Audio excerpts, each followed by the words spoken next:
So I think I want to go to the boys. Is there any hafidh here? No, sitakwambia recite, but I'll just take a verse from a Quran. You will tell me which surah is it from. Sawa.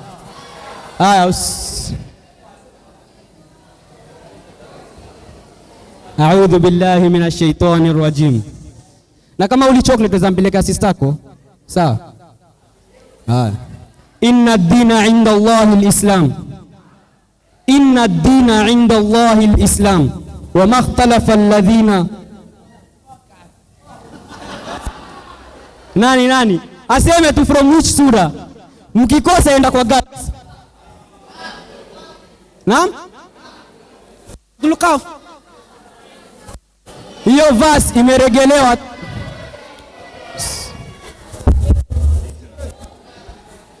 Inna ad-dina 'inda Allahi al-Islam. Wale wenye simu please, wasioneshe kwa simu. Okay, wana recite. Niambie. Fi suratul Maida. Suratul Maida. Wrong.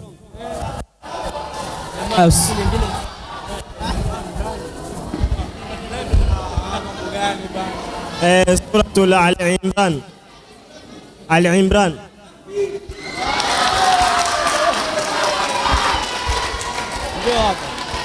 Suratul Al-Imran. Mashallah, barakallahu fik.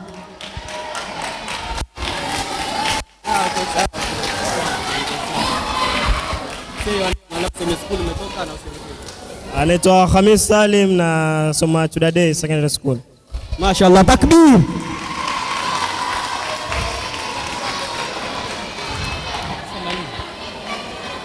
Naije. Nataka tena? Zimeisha. Thank you so much.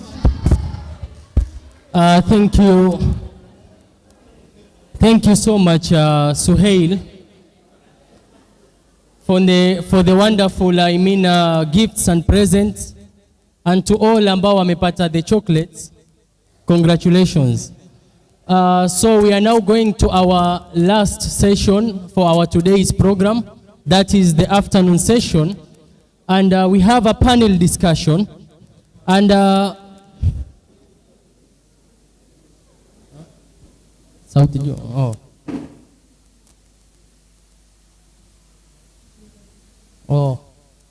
okay. So we now want to have a panel discussion. And the reason and aim for this panel is to hear out the real experience from our brothers and sisters who are in the field. Right now, we have a lot of things happening. We have many questions that we're asking ourselves. So I want to give a clear instruction on this. I'm still waiting for the third panel. But the audience, you can write down a question. I believe some of you are afraid of standing up and picking the mic and asking the questions, but write down a question, because each of the panelists will answer 2 questions that will be posted by you guys. So if you won't be in a position to pick up the mic, write down your question so that we read it out and they will answer later. In the panel, we have Janet. She's a 3rd-year law student at the University of Nairobi, Mombasa campus, and she's an Anas.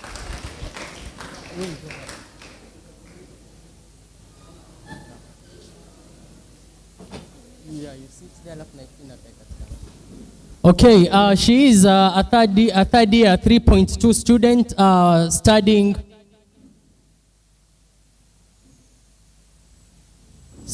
law at the University of Nairobi, Mombasa campus. Next to her, she is Naifin, who is our head of legal affairs, MASUN Executive Council, and also a 3rd-year student studying law at the University of Nairobi, Mombasa campus. We can clap for her. And at the far end, we have our brother, a very young boy, from Umma University, a 4.2 computer science student. We can also clap for him.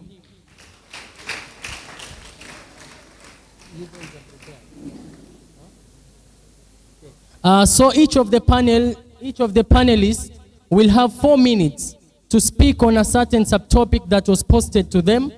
After the 4 minutes of speaking, we will now take questions from you guys. The 2 questions per each panelist. And after answering the questions, you are going to have a parting shot from each one of them. So feel free jamaa. Saa ile hatukuwa na maswali. Sasa hivi tusikose maswali. Sawa sawa? Okay, thank you so much.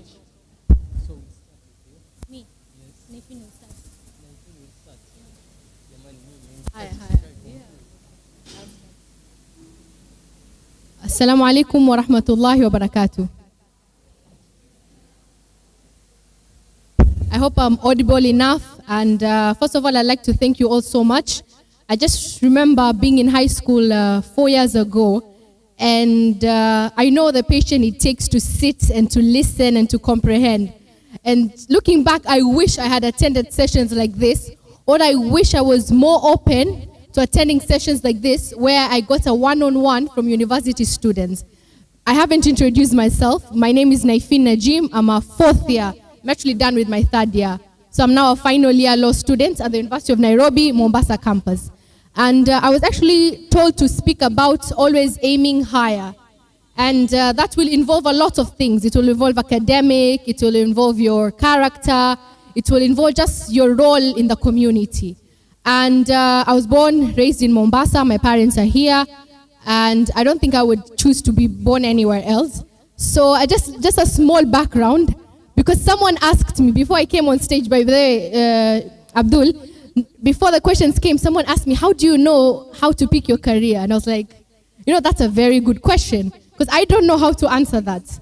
But back then, like if you took me 4 years ago, seated where you are, I wanted to become a doctor.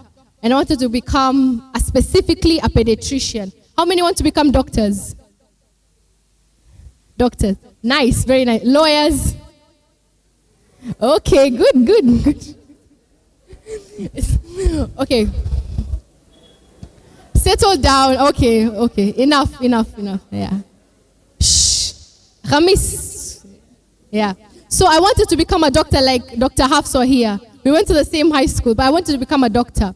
And I was determined that I would get the grade, and I would go and I would do medicine. And I did get the grade. But for some reason, you know, I couldn't go. I couldn't leave Mombasa. My dad didn't want me to move away from Mombasa. I'll just be very open with you guys. Sometimes we have that in our families. I'm sure if I ask any one of you, you'll say the same thing, that my dad doesn't want me to move away from Mombasa. And back then, I had a very open mind. I said, you know what, that's fine. Like, you don't want me to go out from Mombasa, I'll look into another career. And law was my second option. So I remember just coming here in UN, enrolling, starting my class, and just falling in love with the whole law experience. And currently, as we speak, I don't think if you send me back 4 years, I would still pick medicine. I think I would still pick law. And you know, the funny thing is, I work with children now. The same children I wanted to work with back then, I work with Jasmine over here and a whole crowd over there. Milena, Mohammed.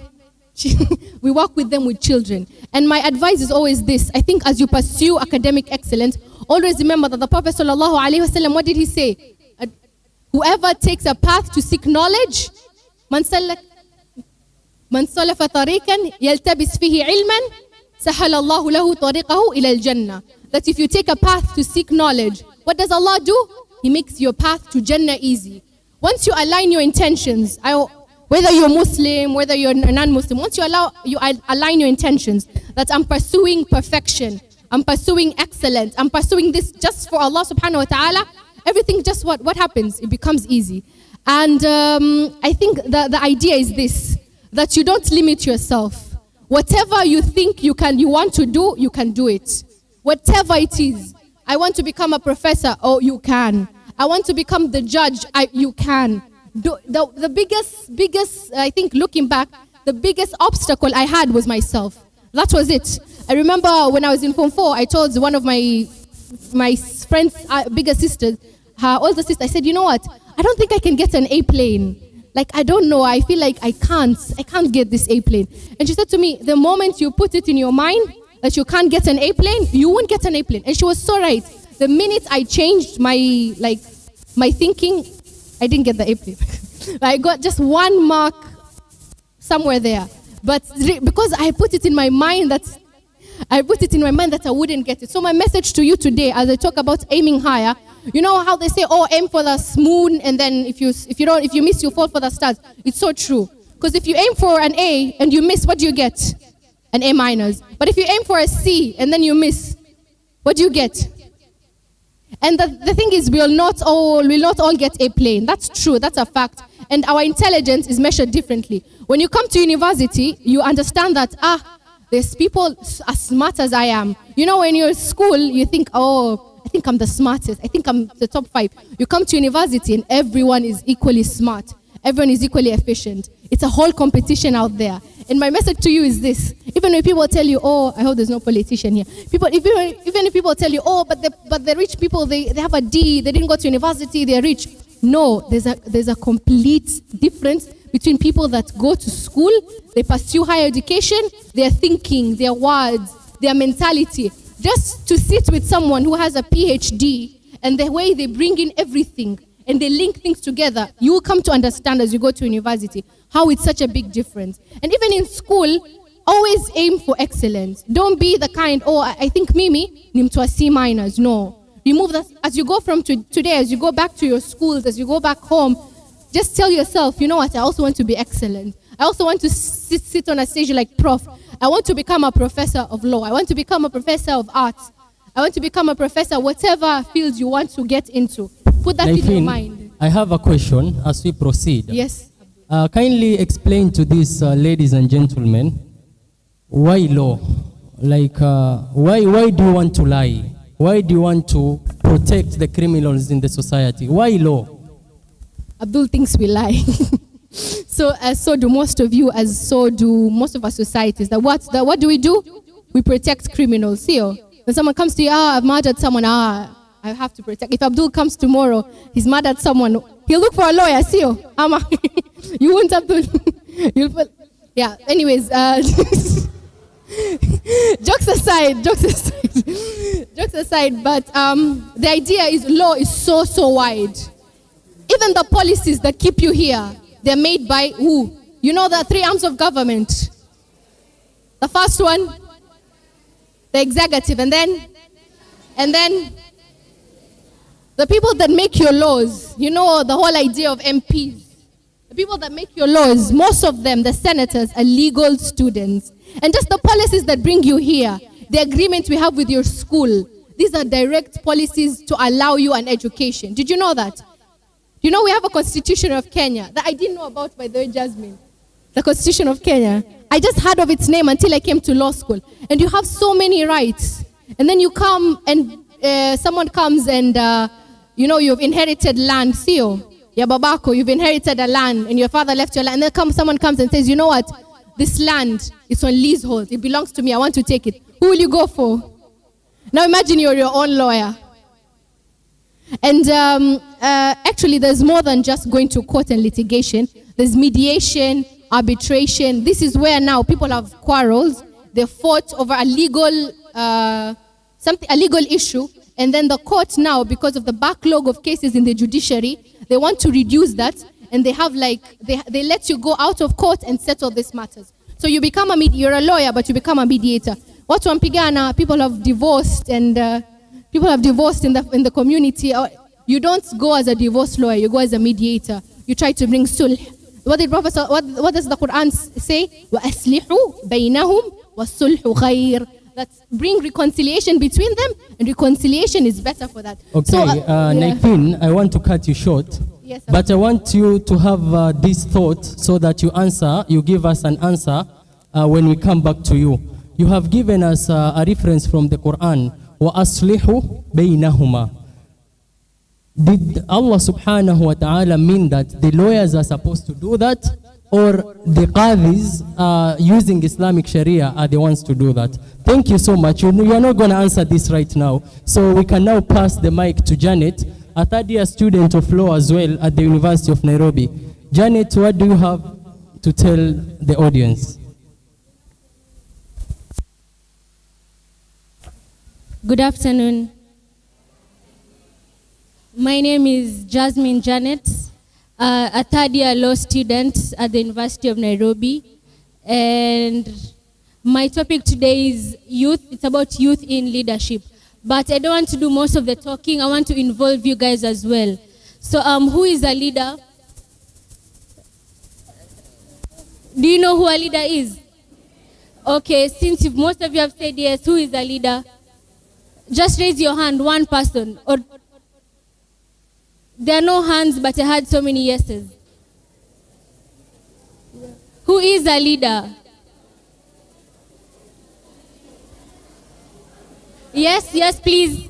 Silence. That hand, yes.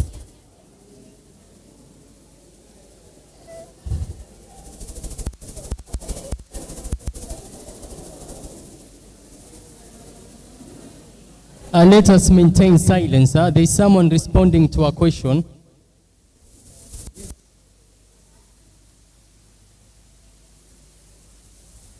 She said a person who manages and directs people. Mandate. A person who is mandated to direct people. Do you agree with that definition? Okay, I had a no. Who else? What's your definition of who a leader is? And another question, do you think there's a difference between a leader and a politician? Okay, so what's the difference? No chorus answers. I need one response from the boys on this side.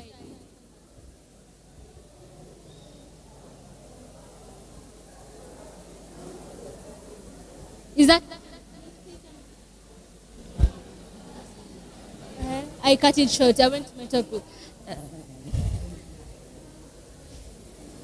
Okay, guys. So, if you can hear me, clap twice. Good. So now let's have that silence. So my point about bringing up these questions is to really talk about leadership. And leadership is not about having a title to your name. It is you and the qualities that you bring forth. You see, there's this quote that I write on, be the change that you want to see. You see, when we say we do not want, like in your context, you do not like people making noise in class. Say you want to study, but making noise. As a leader, you want to be the person that class, the person who is reading, be the person who is doing the correct things. Let's wait to get the title of a prefect for you to be a good person, or for you to have. So that's just a series of the qualities that you're supposed to have. However,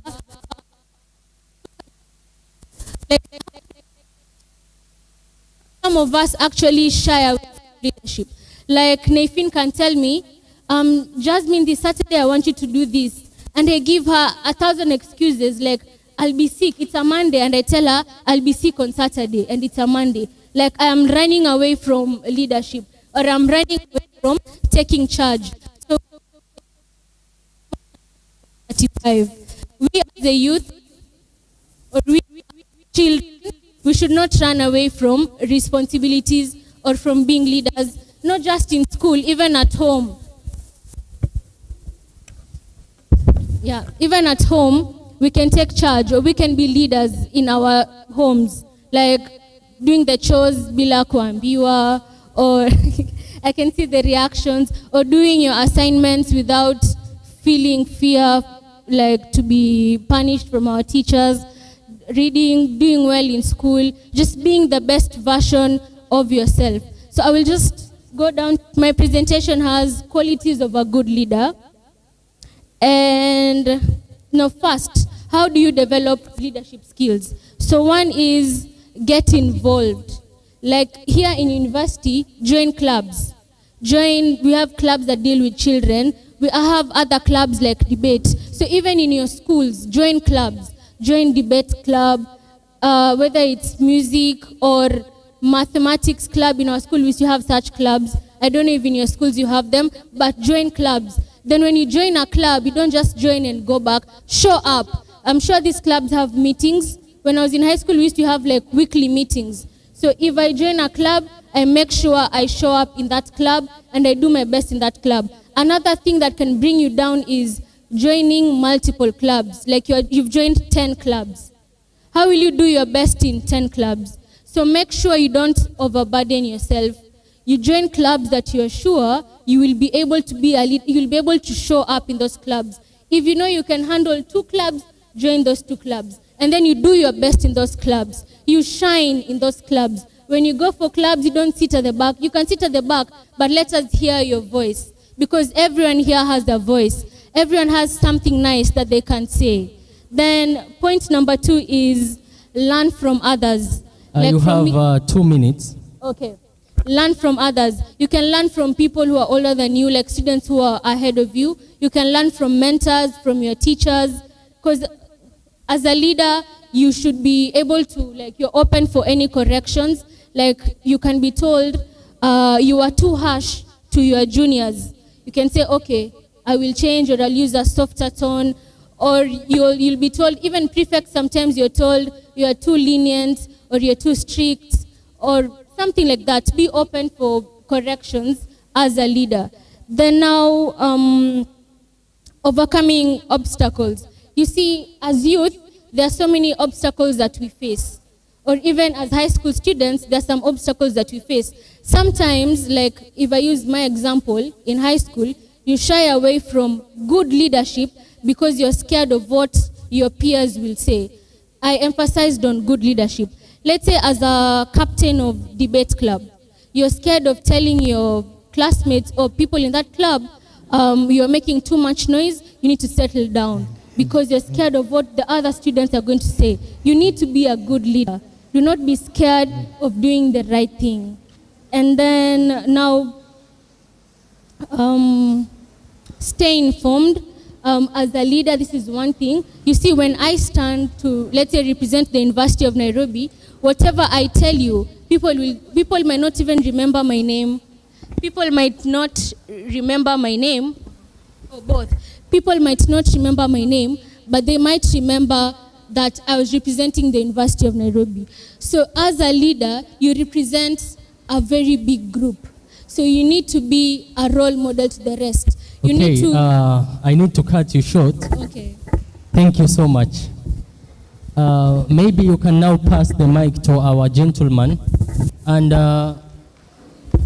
can we clap for her? Thank you so much.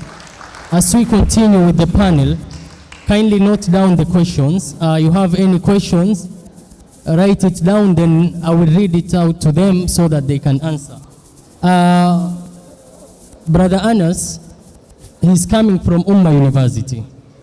And anytime we hear Ummah University, we speak of the deen. We say that it is an Islamic university in Kenya, right? So the question to him and the topic to him was, as a guided and a principled student, how can you control yourself, your desires, and maintain your steadfastness in religion while in campus? So thank you. Assalamu alaikum wa rahmatullahi wa barakatuh. Alhamdulillah wa salatu wa salamu ala Sayyidina Muhammad wa ala alihi wa sahbihi wa sallim.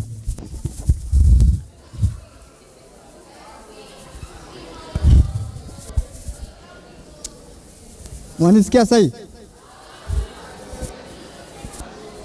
Sahi? Sawa. Yeah, Jamaa, let us be fair. When the two panels were speaking, hakukuwa na hatusikii wala twasikia. Sahi, let us give him time. Assalamu alaikum wa rahmatullahi wa barakatuh.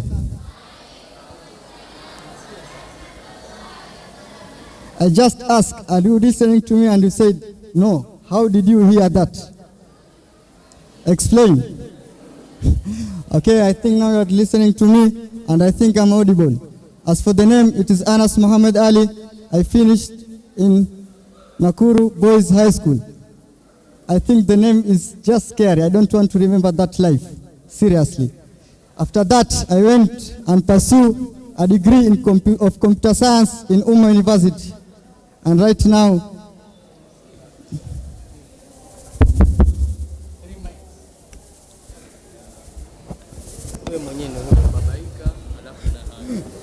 oh, kindly let us maintain silence. How do you expect to hear him while you are speaking?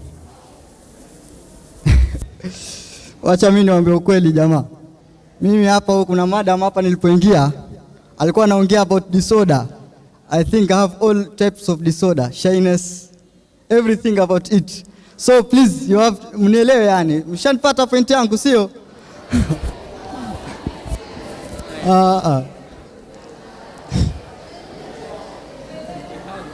Si ndio? Naweza endelea ama vipi? Hapo. So Muhammad Abdul asked me a question. Can I continue, please? Okay, Muhammad Abdul asked me a question. To answer that, I want to say something. The topic is about steadiness and focus. It didn't confirm if it's religion or secular. So I'm going to be based on religion because I'm sure if you're religiously upright, the other things are going to come through. So I can assure you it's not about the environment that's going to change your iman. It's nothing. What changes your iman is your own self. So you're going to my university, you're not going to change. No, it's a sort of stupidity, I think. I'm sorry to say that word, but I think it's that way. Because I can assure you there are a lot of university students who are drug dealers, zina widespread. There's a lot of widespread of zina also in Ummah University. So we're not talking about if someone is learning in Ummah University, he or she is safe. No, that's not the truth. You can get someone who is in the worst of the university. One of them, I think it is MKU, Mount Kenya University. But if he is religiously upright, praying his 5 daily prayers, praying the Nawafil, reciting the Quran every now and then, memorizing some part of it, then Allah is going to guide him or her. I am going to give you a verse. Allah said, "La yukallifu Allahu nafsan illa wusaha." So whatever you are going through, you can do it. Let's not go to the university. Let's talk about right now in the high school. A lot of us are overcoming addiction. When I'm talking about addiction, it's not always about drug addiction. Everyone, I'm very sure, every one of us is addicted to something. Every one of us. My own translation of the verse that says, "Am hasibtum an tadkhulul jannah, am hasibtum an tadkhulul jannah, wa lamma ya'lam Allahu alladhina jahadu minkum wa ya'lam as-sabirin." Translation of the verse it goes this way. Am hasibtum, do you think that Allah is going? Am hasibtum an tadkhulul jannah? You're going to enter Jannah that way. Am hasibtum an tadkhulul jannah, wa lamma ya'lam Allahu alladhina jahadu minkum, and Allah will not know any one of you whom jahadu minkum, who will strive for the right path. Wa ya'lam as-sabirin. So striving in the right path. There's no jihad in this world right now except one jihad, which is jihadun nafs. So I think right now you can connect it.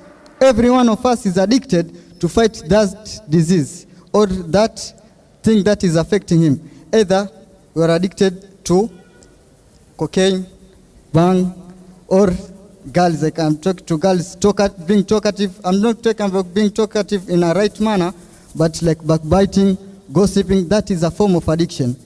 Okay, Brother Anas, I want to ask you a question. And when we started the panel, we said that we are going to speak the reality, true or false. When you started talking, you said that one of your qualities is that you are a shy person. So in your journey at Ummah University, when you are approached by someone, for whatever reason, maybe someone comes, "I like you, sijui what, sijui nini." How did you deal with that? And how did you stay focused? Thank you. Okay.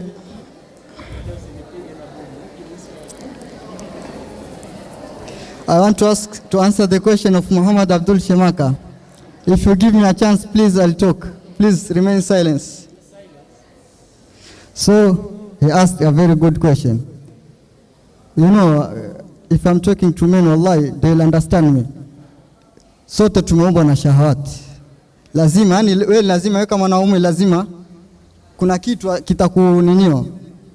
Yani we are created, our main weakness is women. So the main thing right now, wewe kama mwanaume, naongelesha wanaume, wanawake nipeni 1 minute kiasi. Your main weakness is girl, mwanamke. That's your main weakness. So it's either they're going to make you or they're going to destroy you. Kama in a form of making, kama mamako, I'm in a form of destroying, is girls. I remember, yani wacha mimi nikwambie kweli. Well, I was in the university. Kunao temptation kama hiyo Muhammad Abdullah alivyokuambia. But it depends how you keep yourself. If you're very strict, wewe ukiangalia tu sura yako unaonekana wewe si mtu wa kukujiwa, they respect you. Lakini wewe mwenyewe kama wajeka ninio hivi watakuniniwa, yani sijui nikueleze vipi. Okay, thank you so much for that answer. And I'll pass the mic to Naifin.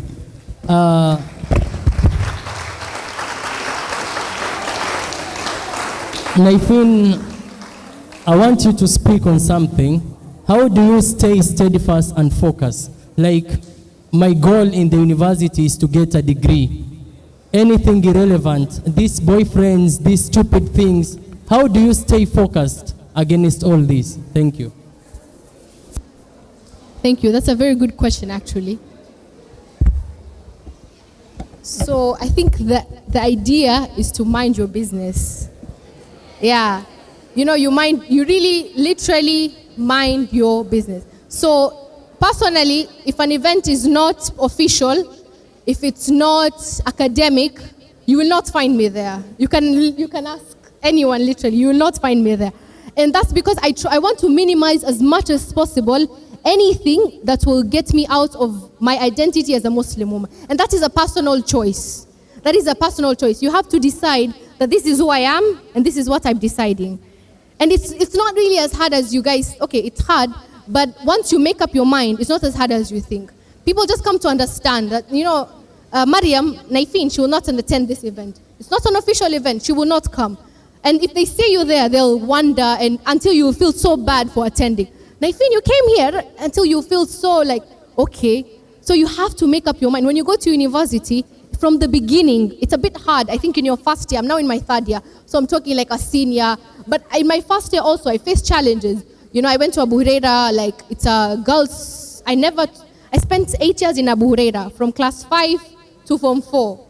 Yeah, I spent 5, like I went through primary school in Abu Huraira, and then I went through high school in Abu Huraira, and through all that journey, and I came from Al-Farsi. So it was like separate. Girls have a separate class, boys have a separate class. Even when the teachers come to class, there was no that, you know, intermingling too much with the male teachers. Like there were strict boundaries in Abu Huraira. So you come to university and things are just slightly lenient, and you're open, and you have to talk to classmates, you have group projects, you have, like even us, the way we're discussing, the idea is to keep it formal, official.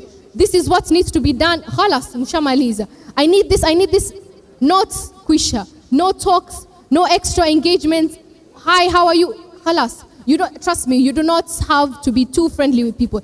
Cordial relationships, they work. People mention your names in rooms because you're cordial. You don't have to be too friendly. Trust me, nothing, hakuna kitu itakupita. It's not really, no, nothing will, people say, oh, you need to have fun. No, really, nothing meaningful itakupita. As long as you just focus, you're going to university for a reason. Especially ukitoka high school, the first time you're just umtolewa umpeleko university, and you're like, this is my chance for freedom. No, university is a web. It's a literal web of, you know, the spider web. If you put your hand inside, what does it do? It tries to wrap itself. Yeah, that's what university is. So you have to be smart, sensible. Alafu, even if you know you're smart and sensible all the time, it doesn't always work. You have to stick the way Brother Anna says, you have to stick to your prayers and istikhara. You have to ask Allah always, Ya Allah, keep me steadfast. Ya Allah, guide me. When you falter a little bit, okay, maybe you did something, you go back to Allah. You ask for forgiveness from Allah. And that's it. I think in my adhkar, the morning and the evening adhkar. When I used to have, sorry, I think I'm taking a lot of time, but when I used to have Quran classes in Al-Basira, So we had a camp session, and one of our ustadhas, her mom came to visit, and she just sat on her side, and then she said, before she left, she said, I have to tell you something. So we were all looking forward, like, what will this mother who has raised her father of the Quran say to us? Like, we were so eager, like, what did she say? She says, Ya banat, make sure you focus on your adhkar al-sabah and adhkar al-masa, the morning and the evening adhkar. I used to have a Husnu Muslim, the way Sheikh Muhammad said, and I would go with it to school, and I would return back with it from work. So on the way, on the bus, I would read it, the Husnul Muslim. It takes 5 minutes, khalas. I think if you have your adhkar, your prayers, and you're focused, you should be good to go in university. Thank you so much. Maybe, Janet, you can just add something within a minute. How do you stay focused in what has brought you at the university? Okay, so for me... Meanwhile, those who have questions, you can start bringing them. For me, since high school, I told myself, discipline is greater than motivation. You do not need motivation. Like, see, motivation fades. But once you build discipline, you're good to go. So with my schedule, my school schedule, as I told you guys, I looked at myself, apart from now school, there are specific clubs and societies that I joined for myself, and I stick to that. You discipline yourself. Can I be effective in 2 clubs? That's all I want. I am not everywhere. So then it becomes a routine. If I have to do 2 hours a day for my personal study, that's what I do. Then we have the evening class. Then I have a club. My day is occupied. So I have fulfilled for myself, because I have a 5-year plan. I know where I want to be. So for me to be there, I have to build my academics. I have to build my social work. So then how will I achieve this? Once I have set it down, I have written it, I have prayed over it, I get to work. But you need motivation at first, but once you build discipline, discipline builds character. So that becomes you. When you walk, they know Jasmine is this and that. People can't say, like Nefin says, we know we can't find Nefin in Abash, we know from our school. So you see, her discipline has built her character. So once you discover yourself, build that discipline, you want to study, like now you guys are in high school, you're studying for end-term exams, have your timetable, make it realistic. For me, I told myself I can't do 6 hours a day of study, I'll be lying to myself. I can do 2, fine, I'll do my 2 hours of study. I need 2 hours of a social activity, a club, we are going somewhere to talk to students, okay, that's a social activity for me. It is achievable for me, and I stick to it. Yes. Thank you so much. Yeah, I'd just like to add something to what Jasmine has said about discipline. If you're a natural reader in high school, it sticks with you. I think when we come to high school, we can know that so and so are natural readers. These are academics. We know ourselves. It's because the environment you grow up with in high school, like if you're a person who always reads for exam, you always studies, Kamani, humanitarian, IRE, you're always reading, set books, you're always reading, analyzing them, getting into rhythm, it helps you. That builds up discipline, you take it with you to university. So stay focused now. Don't think you'll change in university. It doesn't happen overnight. Okay, thank you so much. Now we want to welcome the questions from your end. The questions that you had written down, you can forward them in front. Or anyone who wants the mic to ask the question directly, you can also raise your hand.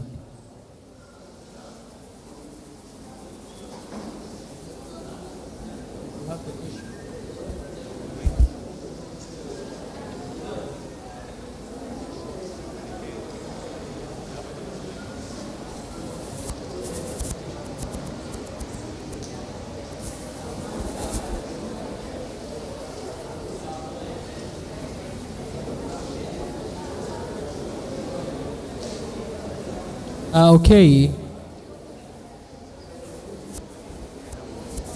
I think we can just do these questions. There are 5 of them. You have a question?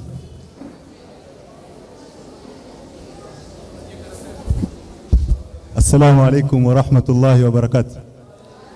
On behalf of the students, I was once a student and now I want to ask a question. How do you know which career you will want to go once you're done with high school? Because I remember it was a challenge that I had. I did engineering, then after one semester I had to drop engineering to go to BCom, and until now I'm done with school, but I feel like I've not done the right course. So how do you tackle that as a university student on behalf of these other students? Thank you.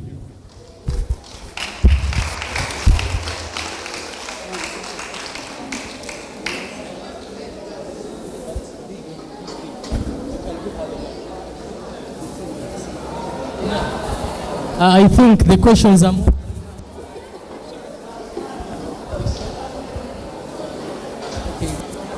let's now maintain silence. Give her this other mic as well. If you can hear me, clap. Now let us guys. maintain silence. Pin drop silence. So what I did, I equally didn't know what I wanted to do by the time I was done with high school. And the challenge was not that I had too many ideas. I didn't have even one. So one strategy I used, one, you analyze your strengths. By strengths, what subjects am I doing very well in? You write them down somewhere. Analyze your weaknesses. I was doing poorly in sciences, so I knew I will not end up in a science course, because even if I force myself into a science course, I might end up failing. So from the onset, I put sciences as my weaknesses. Then I went to the opportunities that my strengths could lead me to. So my strengths were languages, humanities. I was doing very well in music. I was doing very well in debate club. So I knew the career that I will go into, if God allows, is something that is with languages and humanities. So what options did I have? I'd either be a teacher, history, English, or I'd do law. I wanted to do law, but I was in denial of I might be a lawyer. I was scared of going into law. You see, these are intrinsic thoughts in your mind that tell you you might not be good enough. You have to analyze all of that. Accept that I, as Jasmine, I am like this. I was scared of going into law because I was scared of failing in this very big career. So first, my strengths, my weaknesses, my opportunities. Then from that analysis, I was able to at least narrow down to the courses that I may be able to qualify for or I am interested in. You can also include your interests. Now, the good thing with opportunities is, if my strengths are in sciences, what opportunities do I have? Let's say your strength is in chemistry over bio. What opportunity is related to chemistry? Would I want to go for it? Is it something that I see myself working in? So that is one way to know what career you might want to go into. Okay, to the panelists, we have a total of 15 questions and we have 7 minutes to answer all of them. So kindly use 30 seconds per each question. Naifin, how is your journey in pursuing law and what are the qualifications needed? What are the subjects will I take? I want to study law as career, and must I do history in high school to become a lawyer? You must not do history in high school to become a lawyer. I didn't do history. I was a very good science student. But one thing you need to really focus on is the languages. English. You make sure you have to have a B plane in English to be accepted in law. And the mean grade is a C+ to be accepted in law. So C+, you have to have a general C+ and a B plane in English. Focus on English, read a lot of books, you'll be set to go. And you must have done one humanitarian. So IRE, CRE, or history. Yeah, 30 seconds. So, 2 questions for our brother. Is computer as a subject in high school necessary for you to study computer science at the university? And question number 2, you are studying computer science. Is it marketable in Kenya? No, I didn't study computer in high school, so that no is the answer. As for marketable, I think this is the best. It's the best. Computer science is the best, I think, because it's very wide. You can. It's about networking. Everything about networking you're going to be taught in computer science. If you want to develop a website, application, everything about this world is developing new technology and AI. Artificial intelligence is a graduate of computer science. Everything nowadays is using technology. So it's a very marketable career and a path. Okay, thank you so much. You can pass the mic to Janet. 2 questions for you. What will you do if you are not good at something and you want to achieve your dreams? Number 2, can you do 2 courses at the university at the same time? Okay, so question 1, what do you do if you're not good at something? The common quote, practice makes perfect. If you're not good at math, practice that math and you'll become better. You may not become perfect, but you may become better in that thing that you're not good at. If you're not good at following a timetable, tell yourself, I'm practicing for 2 years. That practice, by the time you're done with high school, you're perfect in building discipline. So keep practicing in what you feel like you're not good at, and you will become better in that thing over time. Don't say in a week. Over time, over a month, over 2 months, you'll become better in that thing that you're not good at. Then can you do 2 courses? It depends on you as a person, I think. Also, it depends on the specific courses you want. Like, I can see us who are doing law, we might want to do courses like mediation. Such courses are short courses. They're not full-time like law. Like, see, law is a full degree. I'm not doing another full degree. It's short courses that I can do in a short period of time. But I don't know if some people have pulled it off successfully to do 2 full courses at the same time. Yeah. But you can always do a full course and a short course to build your discipline, to give you more knowledge on the full course that you're doing. Thank you so much. Please don't bring more questions. We have more than enough. Naifin, you can take the mic. Secondary school is a problem to my family. They don't want me to study. What about university? Will I really succeed on this? How can I make my personal time for studies while I have my own timetable? My own timetable. Okay, let me try answer that in 30 seconds. First of all, first of all, you must want something bad enough. Education is a right for everyone. You're supposed to get it, education. But also, don't be a rude person, like, how you so much, so you're like, me last month. No, you take it like sensibly. You come to the parents that maybe kidogo you elewa, like, yeah, you can talk to her, you can talk to him. You go to that parent, you tell them, you know what, I work hard, Baba. I want to study, I want to pursue this degree. I want to do this for the ummah, because I want to give back to the society. I want to, and you try and talk to you, and then pray. We take prayer so something light. Like you think if I come to you and give you a practical solution, like rebel, go to the county, report this. No, even something like prayer, it's so profound. Pray and pray to Allah, and then try and show it on your grades. If you have A's or B's, and you go to your dad and like, I want to study, you think he'd say no? He wouldn't. Even if hana pesa, he would go and strive. And so when you show that effort, and then you show like you're wearing mtoto wa skia pia, and then like you go to your dad, he wouldn't say no. But you have to rectify your behavior. Angalia, why is he saying no? Why is your parents saying no? Is it because of who I am? Is it because of the friends I keep? Is it because of my society? What is it about him? Try and get him or her, it could be even your mom, to change that thinking. Like you're doing it for the ummah. You're doing it for the betterment of society. And then the next question was... That's I answered. Yeah, so about your parents, that's what I answered. The first one. The timetable. Sorry, the personal timetable. Personally, I was never a morning person. Like I can't wake up at 4 and study. I can't do that. And that's just who I am. Like after Fajr, I can start studying after Fajr. I can't wake up at 4 or 3. But if I sleep at 11, 11:30, 12, I'm good to go. It's okay for me. Like that's in university. Back in high school, I would study until 11. So my class ends at 6 p.m. I was in Abu Dhabi, my class ends at 6 p.m. I go home, fresh, eat, and then I have a schedule. Like my strengths were maths and chemistry. So I would do maths every day, or maths today, tomorrow chemistry, and add an extra subject that I was weak in. Have you understood? So 2 things you're reading, like from 8 to 10, you're just reading. And then Friday, you give yourself a break. Friday is my resting day.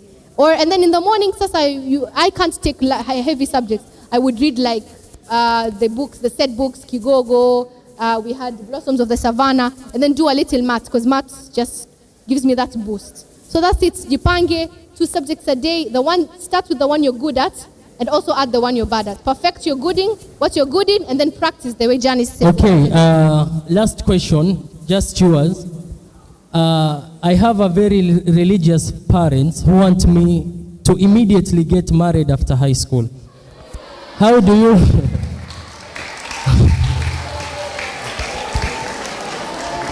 how do you convince this parent that you want to continue studying the same way you are studying Naifin?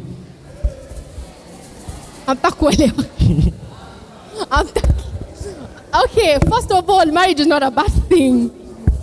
Sheikh wants to respond to that. Please.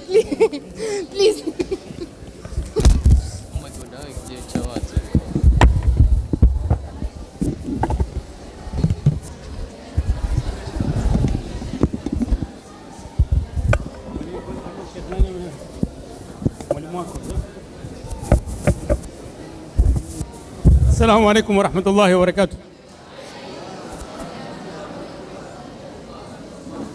Naona ilipotajwa marriage kila mmoja hata wale walala wameamka. Ni kwamba kila mmoja hapa anataka kuoa au kuolewa, and that is good.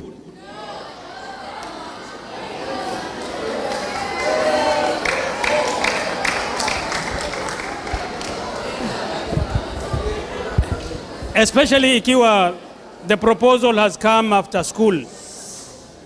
Umemaliza form 4, kwa sababu hapa in Kenya zile kanuni na laws does not allow you while you are in school. Pengine parents they'll enter into trouble.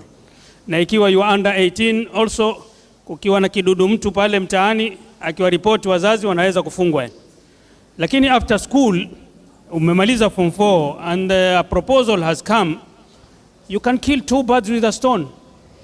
Na you live stress. University life is so stressful. Na wengi nimewaona especially wasichana wanaingia first year with niqab, at the end of second year tayari ana mtu. Sasa instead of doing zina, be married. And we have a full professor in the University of Nairobi. Immediately after A level in 1983, she was married.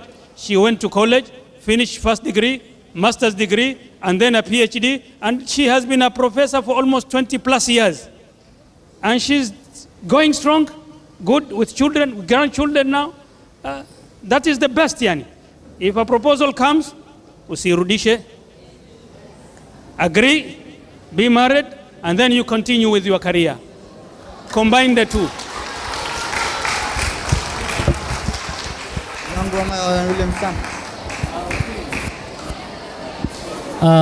Let us maintain silence. We are running out of time. Let us maintain silence. And I want to tell you one thing. I've seen this happening at the university. This is something real. There is a boy and a girl coming from a very famous school in Mombasa. They are doing the same course at the university, studying engineering, but wamependana. So the girl ashaposwa na the boy, and they are still seated at the class waiting for them to graduate next year so that they can officially have the marriage. So it's possible. Final question to our brother. What if you are just good in maybe a science subject and English language? Do you think an AI course is a good choice? Or what can you do with the AI course that you have said?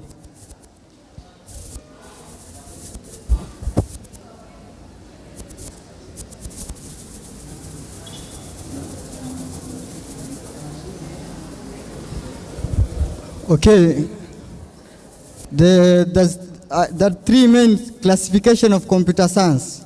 A, that is networking, which mainly deals with something like Wi-Fi and those things, just networking.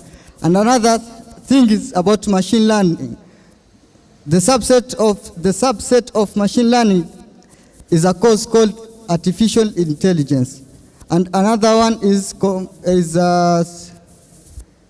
engineering computer engineering, which deals with developing applications and websites. Okay, thank you so much. Final question to Naifin. How do you manage your time effectively? 20 seconds.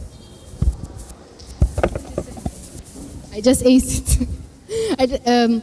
I just actually right now, like I'm speaking, I don't have a social life, and that's just because I prioritize things.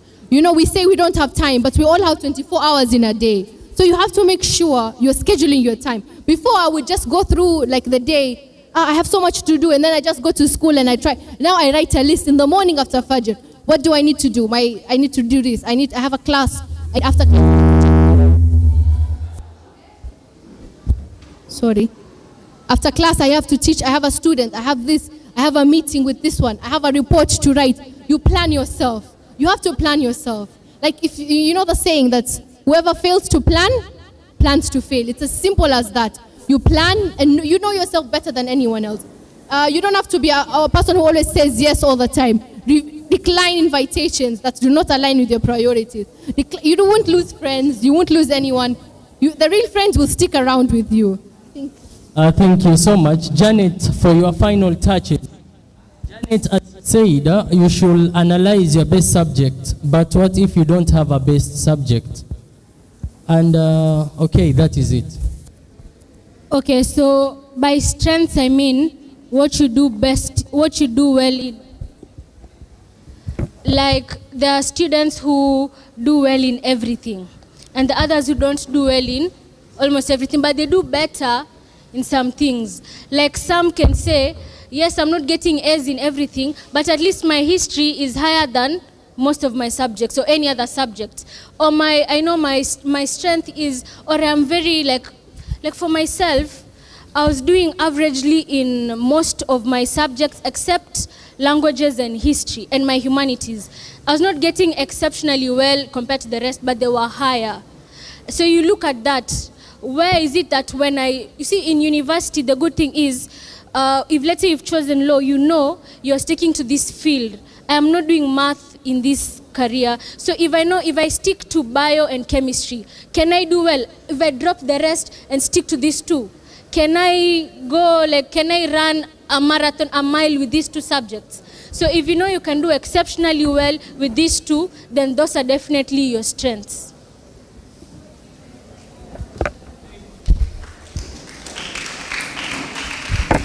Thank you. Thank you so much to our three panelists. We are coming to the end of the panel discussion, and we really appreciate your time, your answers, your knowledge, your insights. And to sum it up all, I want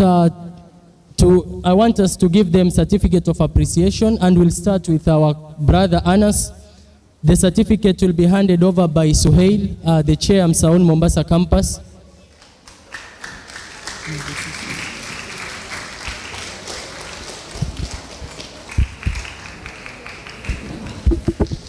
Thank you so much, our brother. Thank you so much. Next, the sister officials who is around. Okay, our sheikh. Maybe they don't have. Najwa, kindly come and award certificate to Naifin. Thank you so much, Naifin, for the insightful advices.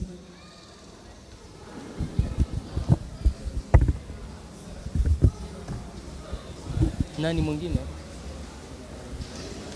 Yule rafiki yako nani? Naifin. Okay. Let us clap for her. Thank you so much. And now I want our colleague, Naifin, to award her fellow panelists. Thank you so much. That has been an amazing discussion, and God bless you abundantly. I now want to welcome our last keynote speaker, a doctor by profession, and a former University of Nairobi student, at the same time, the former chair lady of the Muslim Student Association University of Nairobi, MASUN Executive Council, who will speak to us on time management and discipline. Because without time management, without discipline, we are not speaking about success. So, Dr. Hafsa, you can come, the floor is yours.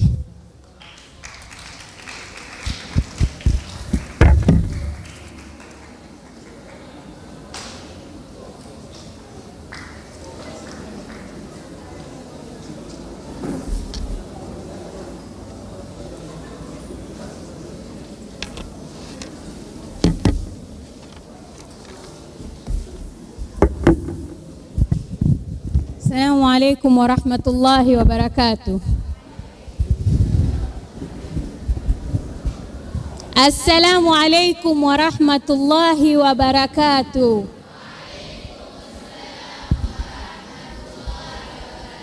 Ewa, hizo ndo sauti nataka kusikia. Gen Z, eh? Gen Z, yeah. So, with the previous events that have happened in our country, as you can see, you are the future of Kenya. You are Kenya. Au sio? So you have to take care of your academics. You have to take care of yourself. You have to ask yourself, who are you? Hilo ndo swali la kwanza wafaa kujiuliza. Wewe ni nani? Na unataka nini katika maisha yako? Tuko pamoja? Yes. So my name's Hafsa Hassan Said. I'm a medical doctor for the past 3 years. And I'm in front of you today to talk to you about time management, discipline. Sindio? Anyone who, I know right now you are highly motivated. You feel like, say, ukitoka tu, inshallah, when you get back to school, some of you are going to be drawing up timetables. Yeah, you're going to put them on your desks. But after 2 to 3 days, those timetables will just be for show off. Ukweli ama uongo? Yeah, so that's why we need what is called time management. Sindio? So, time management, as in time, what people like to say that time is money. But essentially, money is very cheap to be coordinated together with time. Our time is very important. Our time is our life. Our time is limited in this world. Si sote twajua kwamba insha Allah tutakufa, si ndio? So we have very little time in this world, which we need to coordinate, plan, and ensure we do our best in our world and in the hereafter, inshallah. Sindio? So, in time management, we have to take care of its effectiveness and ensure that we get maximum result from what we are planning. Sawa? So, there is kuna hii kitu inaitwa Eisenhower matrix. In an Eisenhower matrix, we have activities divided into important and not important, urgent and not urgent. So, when you're talking about time management, you have to ask yourself, what is important? Is watching TV or scrolling through TikTok what is important for me now? Is reading a set book, is it urgent? You're going to sit for a physics exam in the morning tomorrow. Is it urgent for you to be calculating some maths questions?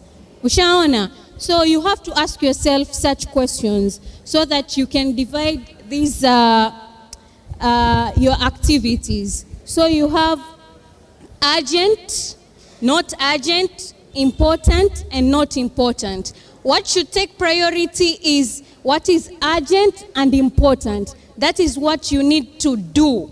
So we have 4 Ds in time management. You either do, defer, delegate, or delete. Tuelewana?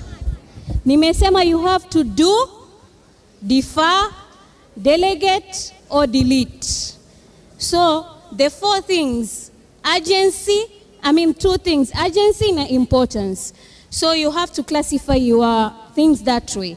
So to do, it needs to be urgent and it needs to be important.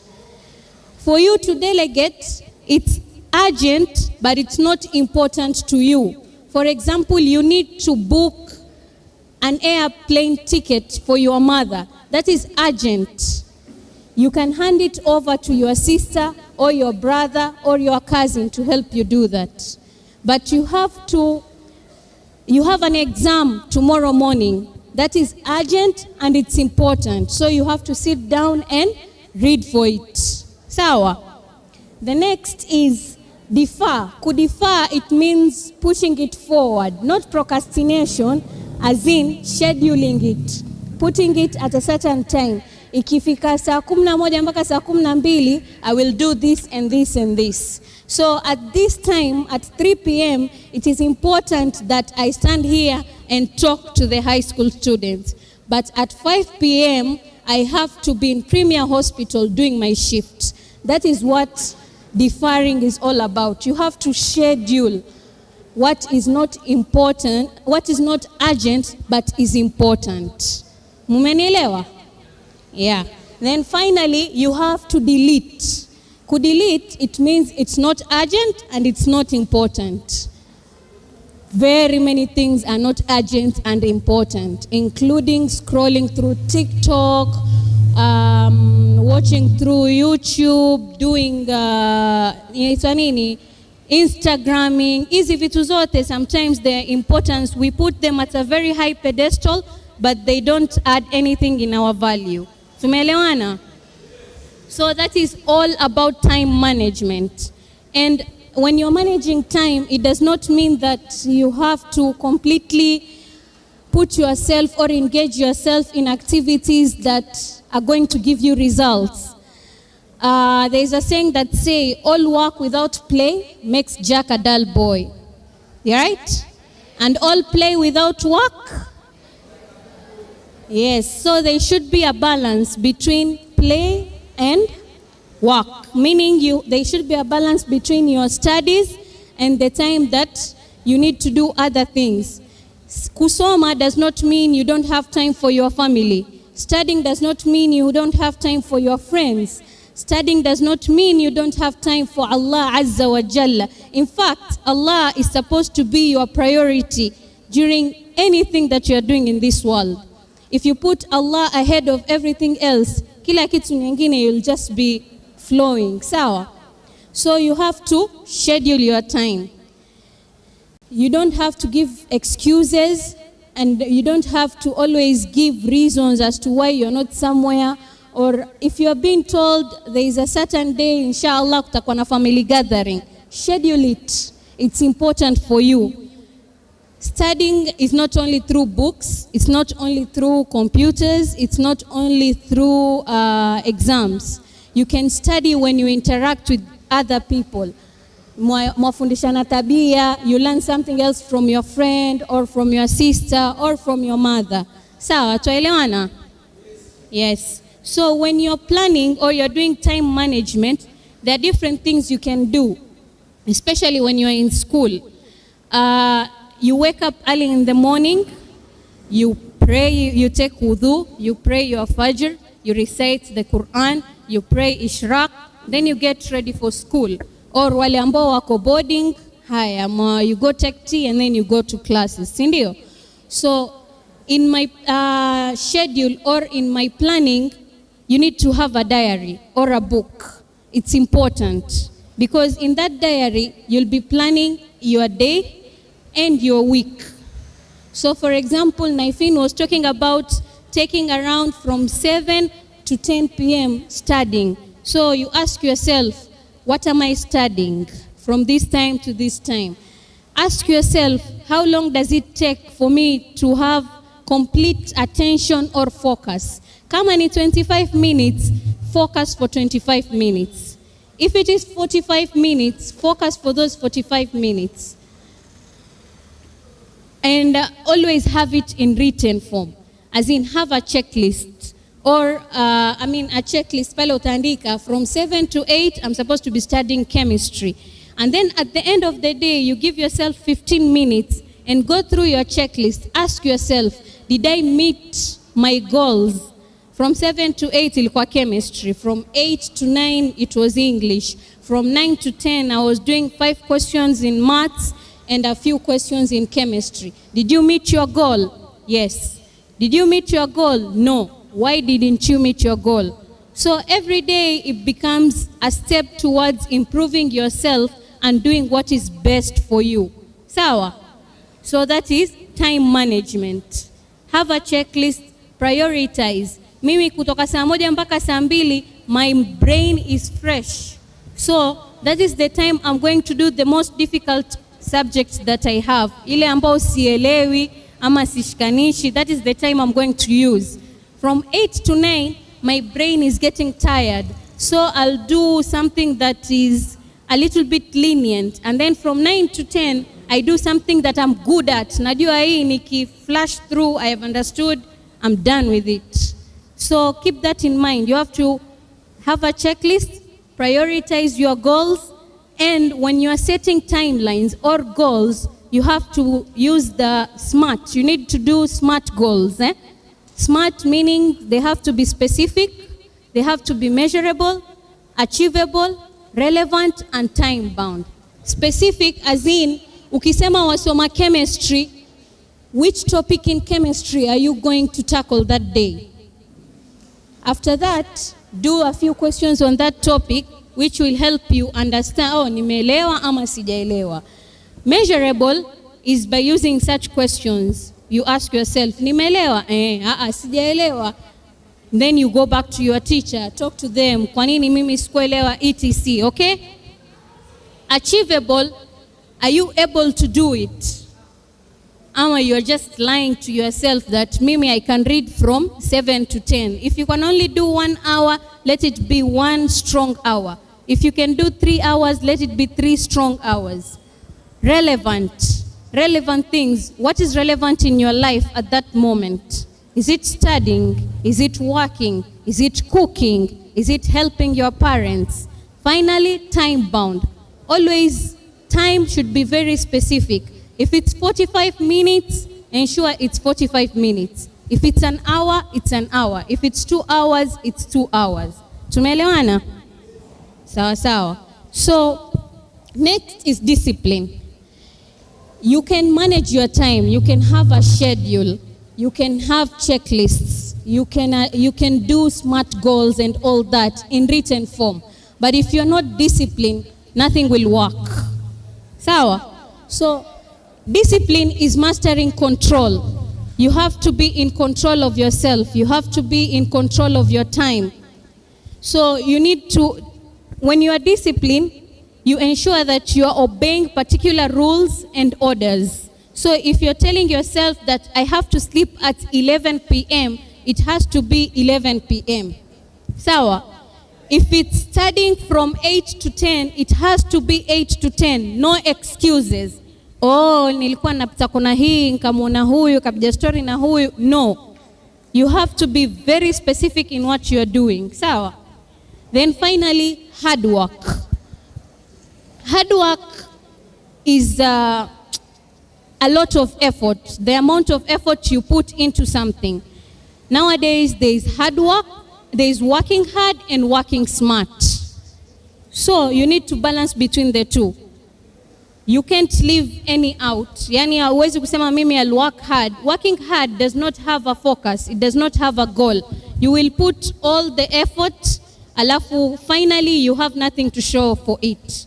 But working smart usually have a focus. You have a goal. You know what you're working towards. Tumeelewana? So when you're working hard, you need to provide regular efforts, regular input into what you are doing. So when you look around all this, it's situated around time.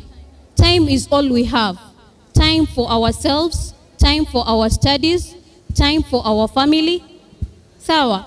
So when you're doing everything, ensure your checklist is not only about studies. Ensure there is time to help your mother. Getting straight A's does not mean hawezi fagia, hawezi pika, hawezi piga deki. Sawa? It doesn't mean you don't have time to cook. In a week, always have one day, a Sunday, where you wind your brain, relax. You have time to watch comedies. You have time to do other things, yani. And ensure that when you are studying, you can also add other aspects of your religion. Tafadhalini. Kwa high school haimaanishi ndio mwisho wa madrasa.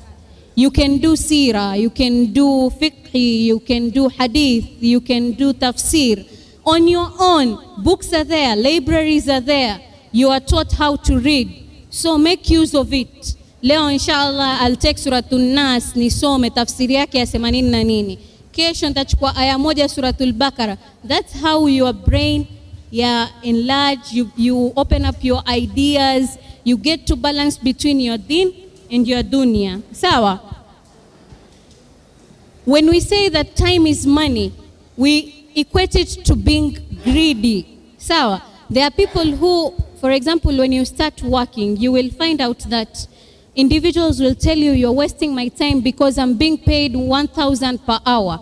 So when I go to events such as a high school conference, or when I go for a family gathering, I'm losing that money. So in that kind of a way, you lose your life, you lose yourself, and finally, hata kama una mtoto, ama you have a wife and husband, you won't be able to take care of them. So it's the same thing as your studies.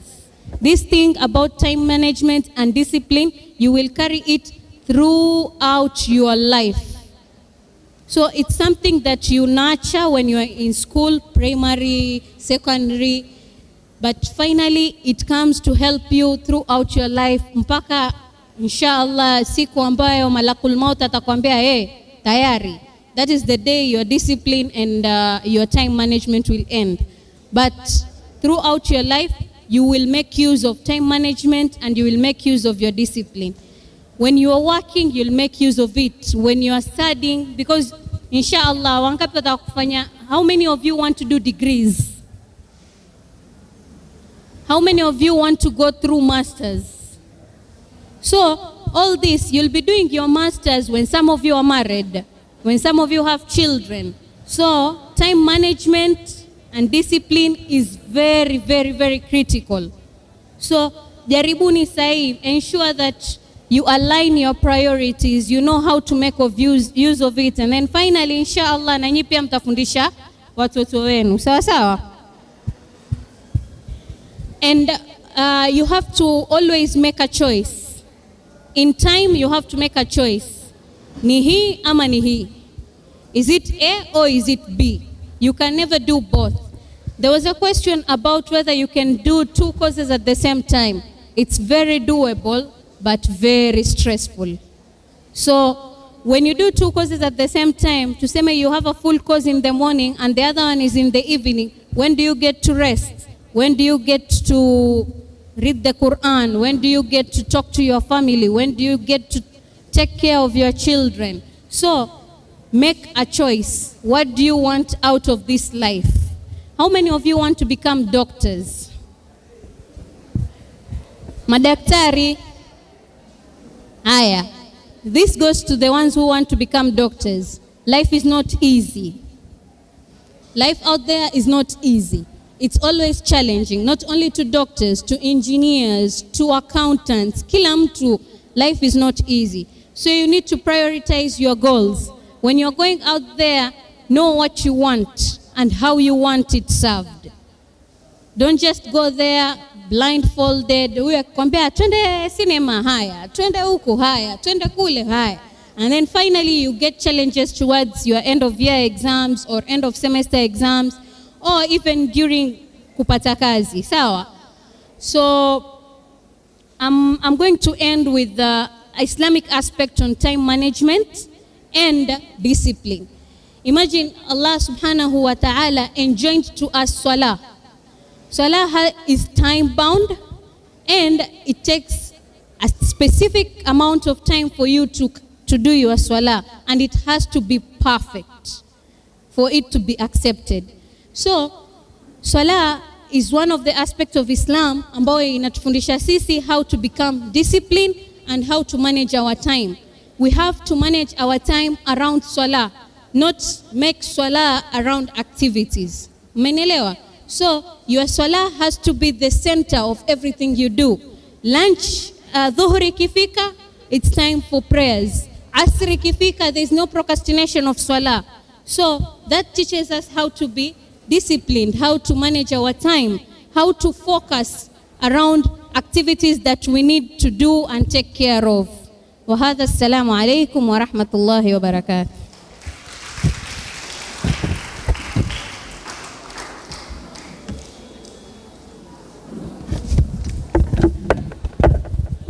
Thank you so much, madam. Assalamu alaikum. Tuendelee na mazadi. Nyinyi mmechoka, mmelala, mtaki kuamka. Sai, before I take much of the time, tataka ku end this event, so I have to call for the closing remarks for Abdul. Kwanza, niwape story. Amkeni basi. Nani ashaitumia mwa Kenya? Ule ambao ametumia mwa Kenya, don't raise your hands. Those who have used mwa Kenya, don't raise your hands. Nyote mmetumia nyinyi.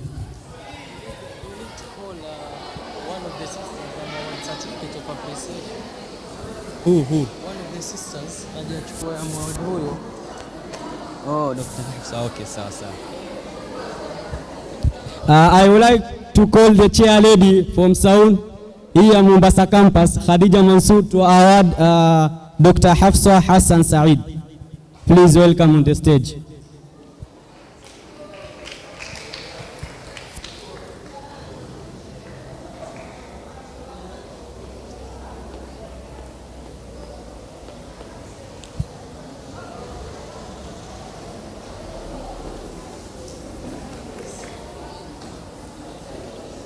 Or Naifin, you can do it, please. Naifin, welcome to the stage. And award Dr. Hafsa, please. Naifin.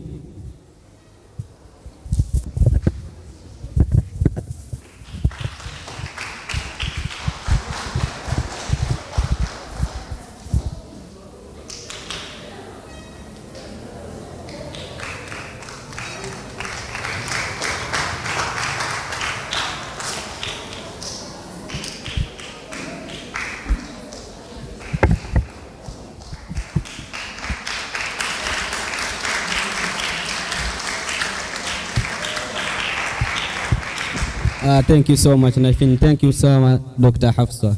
Thank you so much. Okay, sasa ilikuwa niwape story. Niwape? Oh, mtaka kwenda nyumbani? Niwape story. Sasa mnataka gani? Sorry. Sasa niwape ama nisiwape? Sawa.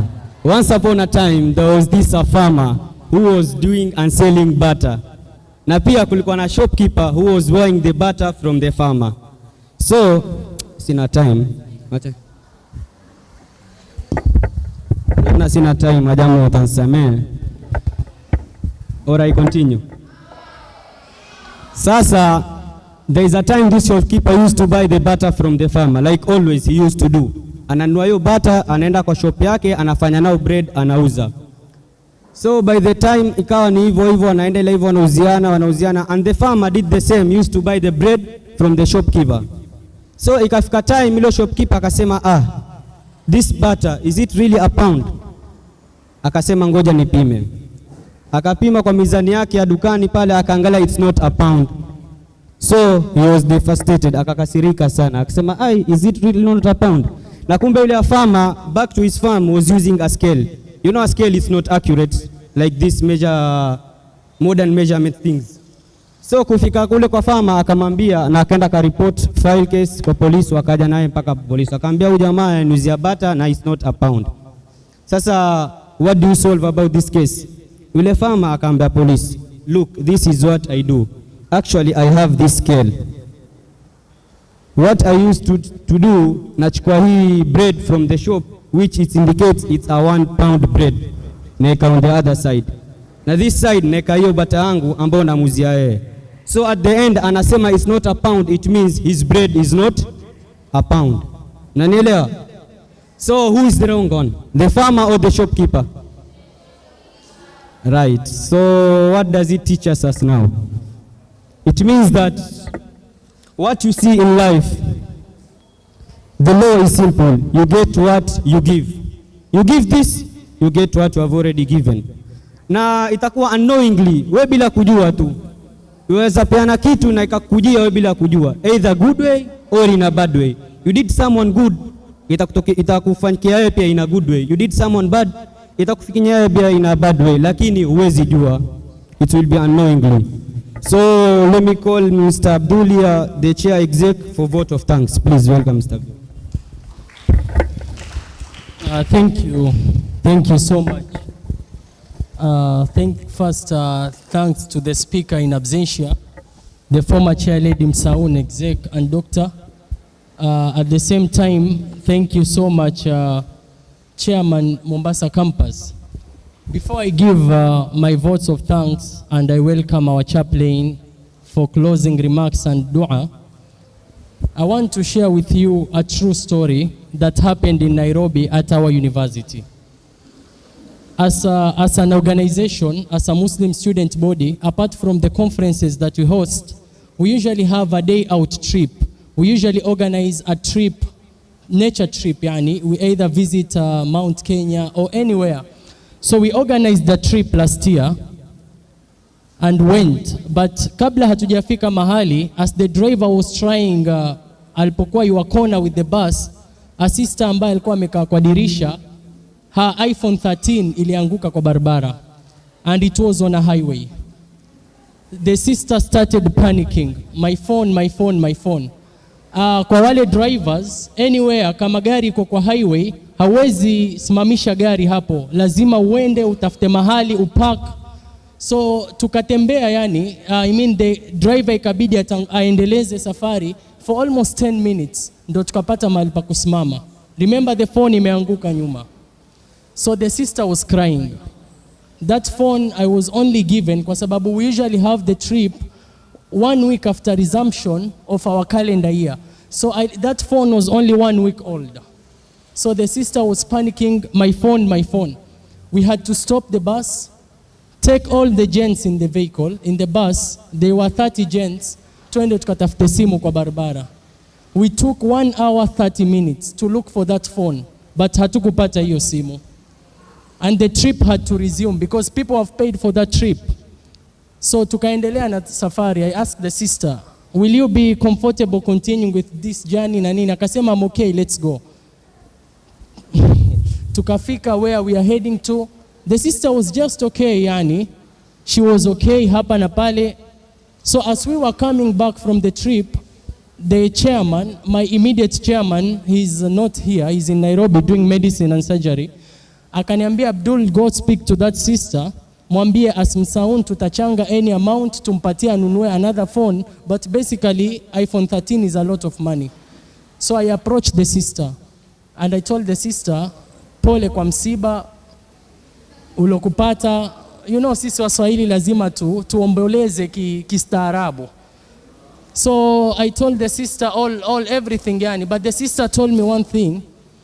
I don't need that phone back. Yani mimi I'm not afraid of losing the phone, but what my worry is, my phone haina password, and whoever will get that phone at access gallery apate my pictures ambazo sina hijab. That was the worry of the sister. I want you to get this point. The sister was not worried about the phone, but she was worried of the content of that phone. Amesema mimi kuna picha nimepiga bila hijab na hakuna mtu ambaye amewahi niona bila hijab apart from my mahram, apart from my dad and brothers alone. Kwa hiyo I'm really afraid of that. I told the sister, then if that is the case, pray to Allah, your intention is clear, Mungu atakusahilishia. After 2 weeks, the sister called me. She's a first year student doing Bachelor of Medicine and Surgery. Akanambia, Abdul, someone alipick the phone, akaipeleka police station, nimepigiwa nije nichukue simu yangu. iPhone 13 on a highway in Nairobi.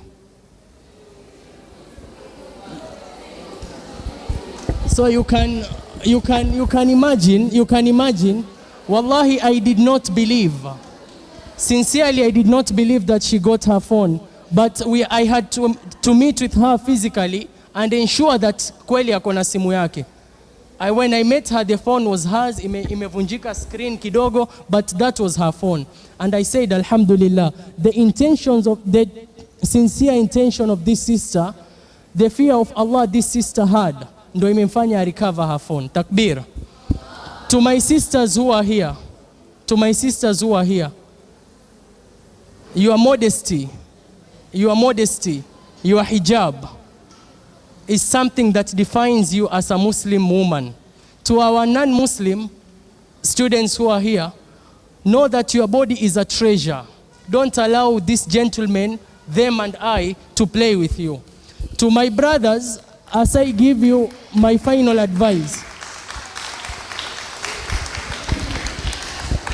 to my brothers, I want us to reflect on the narration, this hadith, during the time of Haritha. There was a time the Prophet Muhammad sallallahu alaihi wasallam alionana na Harith, Sahaba Harith, and Harith was only 17 years old by then. And the Prophet asked, Kaifa asbahta ya Haritha? Umeamkaje Harith? Harith akamwambia Rasulullah, asbahtu mu'minan haqqa. I have woken up as a true Muslim. So the Prophet was asked Nani Harith, how have you woken up as a true Muslim? Si wewe ni Muislamu kila siku?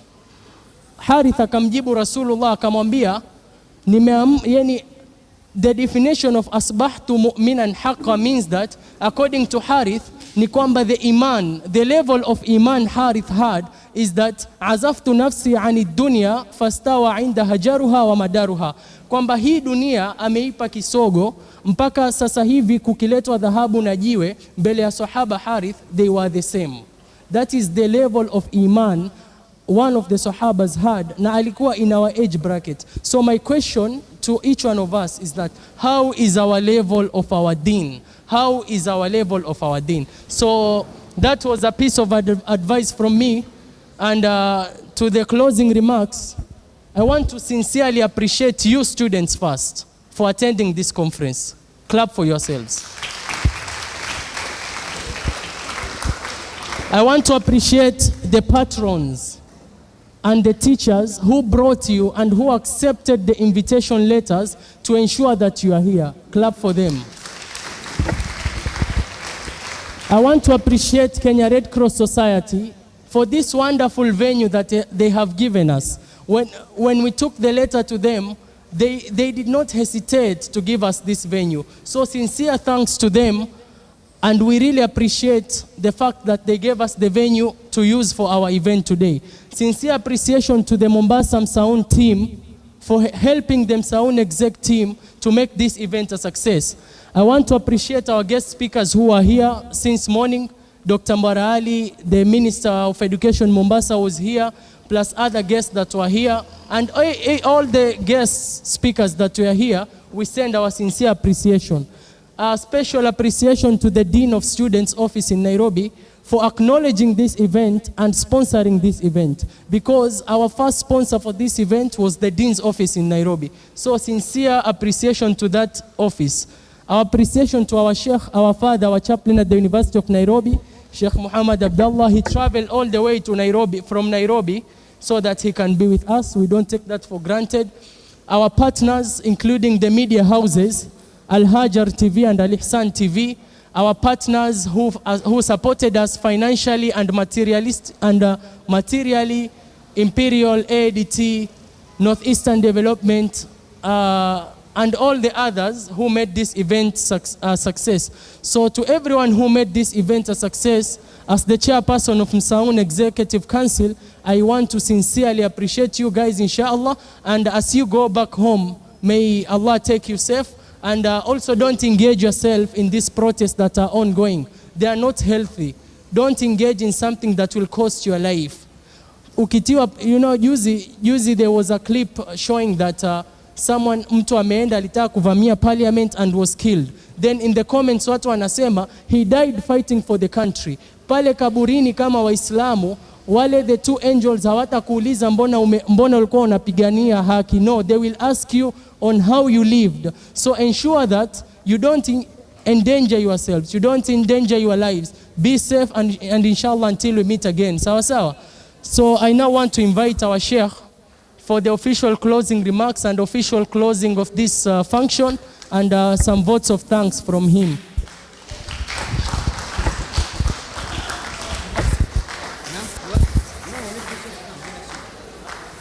Okay.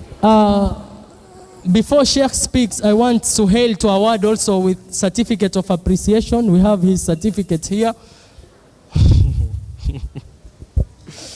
So Suhail, you can award our chaplain certificate of appreciation, and nimeambiwa if we can get one student telling us how the event was within 1 minute or 2 minutes. Any volunteer? Thank you so much, Suhail, and thank you so much, our chaplain.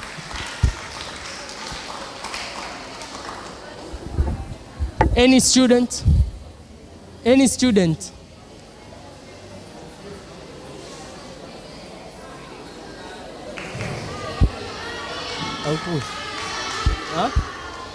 Suhail asema kuna chocolate. Okay.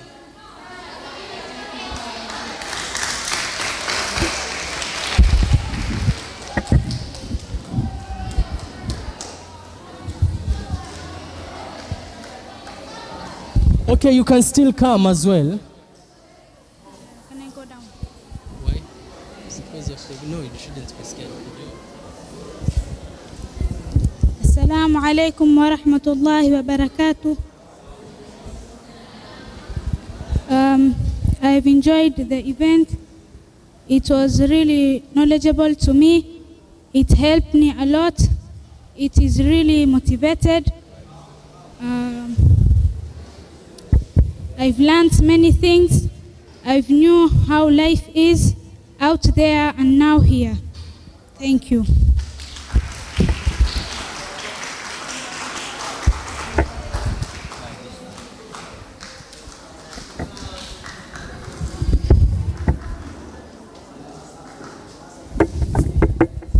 Assalamu alaikum wa rahmatullahi wa barakatuh.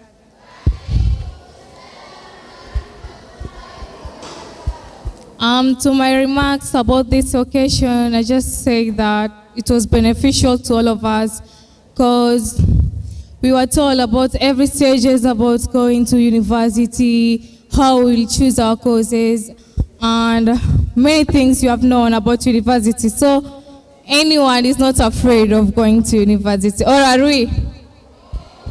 Oh, so that was my remarks, and it was very good to be here. Thank you.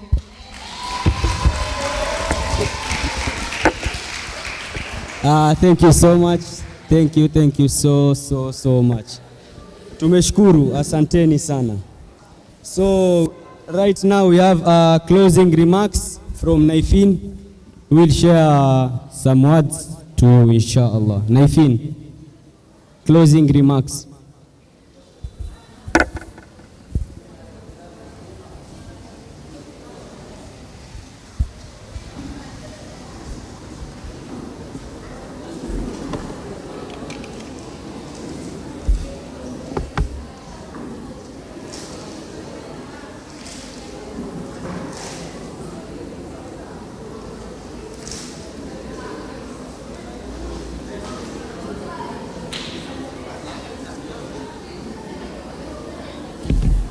Assalamu alaikum wa rahmatullah.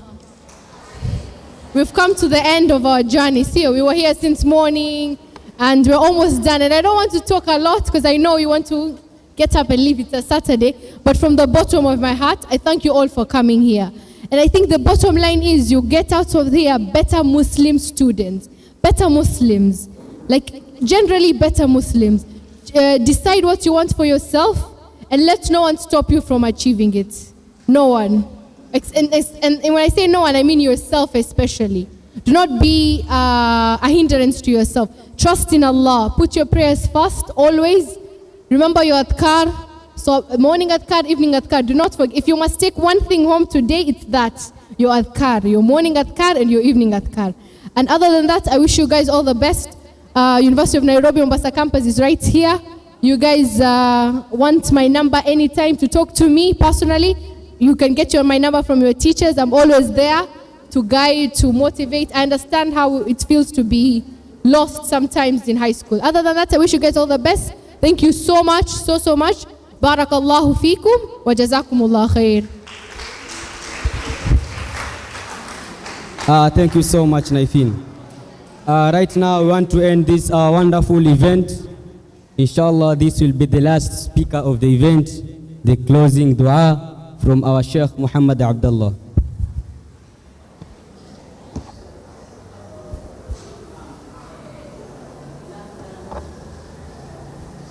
Assalamu alaikum once again. Before the closing prayer, I just want to say one or two words, bi'idhnillahi ta'ala. First, as human beings, we should live as humans, as we are all human beings. And in Islam, every human life is sacred. And Allah subhanahu wa ta'ala says, وَلَقَدْ كَرَّمْنَا بَنِي آدَمَ. We have honored human beings. Therefore, we are the most honored of creatures in this world. Number two, there's nothing which is impossible. Everything in this world is possible. Maybe you can have challenges here and there. You have challenges in mathematics, maybe you have challenges in sciences, you have challenges in humanities, but there's nothing which is impossible. There's nothing which is impossible. I know of a student who was a D student here.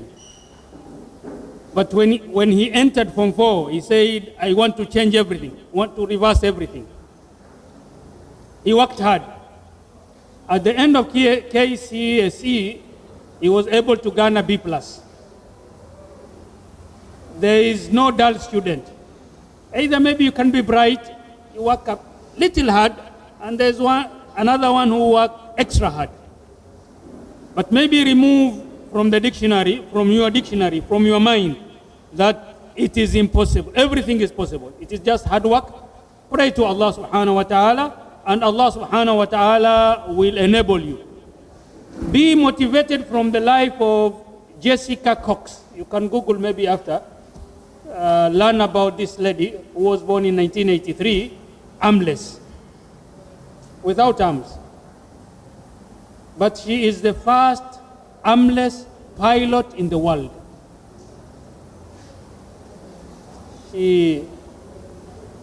Pilot means aeroplane. She's a driver. She swims. She does everything here. Therefore, if an armless lady can do, this should be a motivation to us to do. Sheikh Ahmad Yassin.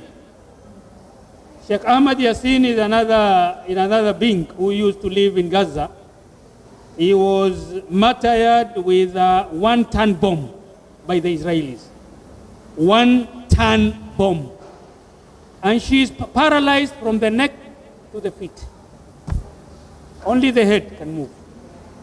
As they say, Sheikh Ahmad Yassin, who never walked, made the people of Gaza able to walk. Therefore, if they were able to change the course of history, we are also able to change the course of our life. سبحانك اللهم وبحمدك أشهد أن لا إله إلا أنت أستغفرك وأتوب إليك. السلام عليكم ورحمة الله وبركاته.